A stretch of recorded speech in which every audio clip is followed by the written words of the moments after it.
আসসালামু আলাইকুম ওরহমতুল্লাহি আবরাকাতু। প্রিয় বন্ধুরা, আপনারা দেশ ও দেশের বাহিরে যে যেখান থেকে আমার আজকের এই ভিডিওটি দেখছেন, সকলকে আজকে অনুরোধ করব আপনারা আমার এই কথাগুলো পুরোপুরি শুনে যাবেন। বিশেষ করে যারা ইসলামী আন্দোলন বাংলাদেশকে ভালোবাসেন বা ইসলামী আন্দোলনকে যারা পছন্দ করেন না, তারাও আমার কথাগুলো শুনতে পারেন, সমস্যা নাই।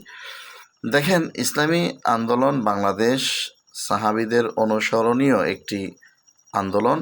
এটা শুধু রাজনৈতিক সংগঠন নয়, এটা মানুষের চারিত্রিক পরিবর্তন আনার একটি সংগঠন, মানুষকে পরিবর্তন করার একটি সংগঠন। অর্থাৎ পথভোলা মানুষদেরকে, যে সমস্ত মানুষরা বিপদগামী হয়ে গিয়েছে, যারা নামাজ পড়ে না তাদেরকে নামাজি বানানোর জন্য ইসলামী আন্দোলন, যারা রোজা রাখে না তাদেরকে রোজা রাখানোর জন্য ইসলামী আন্দোলন বাংলাদেশ, যারা মাথায় টুপি দেয় না তাদেরকে মাথায় রাসূলুল্লাহ সাল্লাল্লাহু আলাইহি ওয়াসাল্লামের টুপি মাথায় উঠাইয়া দেওয়ার জন্য ইসলামী আন্দোলন বাংলাদেশ, যারা মুখে দাড়ি রাখে না তাদের মুখে দাড়ি রাখানোর জন্য ইসলামী আন্দোলন বাংলাদেশ, যাদের চরিত্র ভালো না তাদের চরিত্র ভালো করার জন্য ইসলামী আন্দোলন বাংলাদেশ, যারা মনে করেন পিতামাতার অবাধ্য সন্তান তাদেরকে পিতামাতার বাধ্য সন্তান বানানোর জন্যই ইসলামী আন্দোলন বাংলাদেশ। অর্থাৎ আমি যে কথাটা আপনাদেরকে বোঝাতে চাই সেটা হলো, ইসলামী আন্দোলন বাংলাদেশ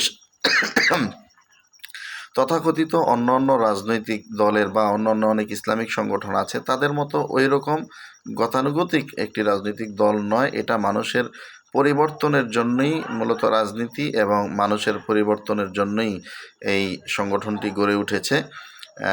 তো বিষয়টা হলো, আমি আজকে যে বিষয়টা বলতে চাচ্ছি, আমরা অতীতে দেখেছি যে ইসলামী আন্দোলন বাংলাদেশকে অনেক উস্কানিমূলক কথা বলা হয়েছে, আর এগুলো পরিকল্পিতভাবে বলা হয় যাতে করে ইসলামী আন্দোলনের নেতাকর্মীরা তারা যেন উত্তেজিত হয়ে ভাঙচুর, গাড়ি পোড়ানো, জ্বালাও পোড়াও এ ধরনের কাজগুলো করে, আর ইসলামী আন্দোলনের মানে এই কুলুষিত এই সমাজের যে সমস্ত রাজনৈতিক দলগুলো আছে তাদের মতোই ইসলামী আন্দোলনকে কালার করার জন্য একটা তথ্য সন্ত্রাস বা এ ধরনের একটা সন্ত্রাসী কর্মকাণ্ড করানোর জন্য তারা কিন্তু উস্কানি দিয়ে যাচ্ছে।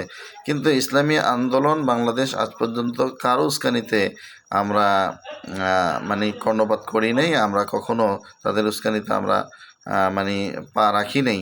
এজন্য আল্লাহ তাআলার কাছে শুকরিয়া আদায় করি। এটার জন্য আমরা একটা জিনিস খেয়াল করেছি, ইসলামী আন্দোলনের বিজয়ের জন্যই যে আমরা ধৈর্য ধারণ করলাম, এই ধৈর্যটা কিন্তু ইসলামী আন্দোলন বাংলাদেশের বিজয়ের জন্য একটা পূর্বাভাস।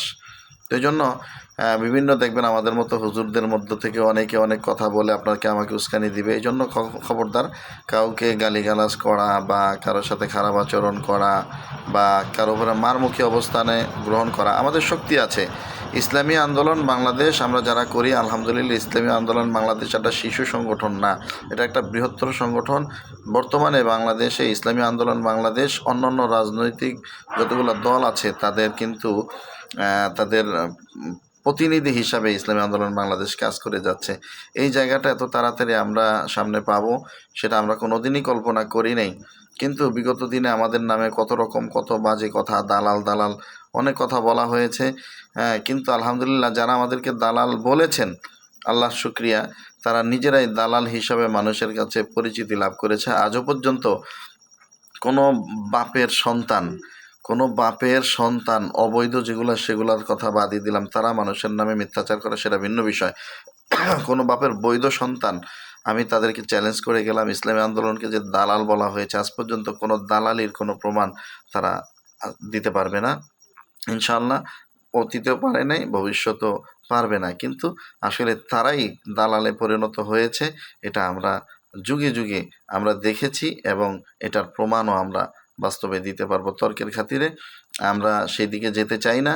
আমরা ইসলামী আন্দোলন বাংলাদেশ আমাদেরকে যে যেভাবেই বলুক না কেন, আমরা ধৈর্য ধারণ করতে হবে। প্রত্যেকটা নেতাকর্মী যারা আছেন সকলের কাছে আমার অনুরোধ, ধৈর্য ধারণ করুন।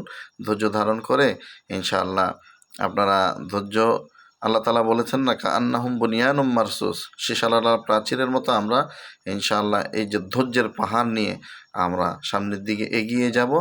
কারো উস্কানিমূলক কথায় আমরা কর্ণপাত করে কোনো বিশৃঙ্খলা আমরা সৃষ্টি করব না ইনশাআল্লাহ। দেখবেন দিন শেষে বিজয়টা আমাদেরই হবে, আমরাই দিন শেষে হাসব। সেটাই কিন্তু বাস্তব প্রমাণ আমরা দিনে দিনে পেয়ে যাচ্ছি।